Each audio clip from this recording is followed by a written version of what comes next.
బోరబండలో పర్యటించారు మంత్రి వివేక్ వెంకటస్వామి. పలు అభివృద్ధి కార్యక్రమాలకు శంకుస్థాపన చేశారు. 2,50,00,000తో బోరబండను అభివృద్ధి చేస్తామన్నారు మంత్రి Vivek Venkataswamy. Congress party secular party అని, అన్ని వర్గాలకు అండగా ఉంటుందని చెప్పారు. ఎన్నికలతో సంబంధం లేకుండా అభివృద్ధి పనులు చేస్తామని చెప్పారు. మార్నింగ్ వాక్ లో ఇక్కడ ప్రజా సమస్యలను తెలుసుకున్నానని, డ్రైనేజ్ సమస్య, వాటర్ సమస్యలను పరిష్కరిస్తామని చెప్పారు వివేక్.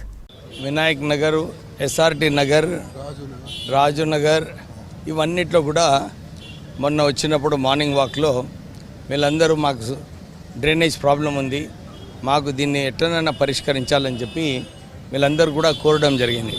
దాని ప్రకారంగానే ఈరోజు 1,09,00,000 రూపాయలు డ్రైనేజ్ కోసము ఈరోజు భూమి పూజ చేయడం జరిగింది.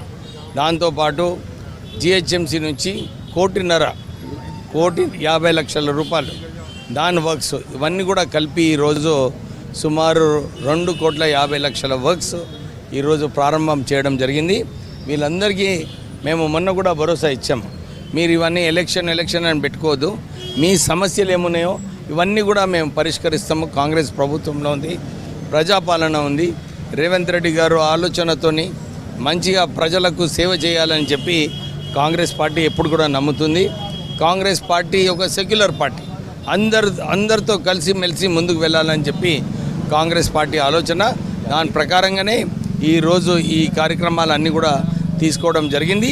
ప్రజలను అడిగి వాళ్ళ సమస్యలు ఏమున్నాయని తెలుసుకొని పెట్టడం జరిగింది. లీడర్లు ఎప్పుడు ఉంటారు కానీ వాళ్ళ మనసులో ఏముందో కూడా తెలుసుకునేది అవసరం ఉంది. చాలా సంతోషంగా ఉంది. ఇక్కడ అందరూ లోకల్ ప్రజలందరూ కూడా వారి కోరిక మేరకు ఈ పనులన్నీ కూడా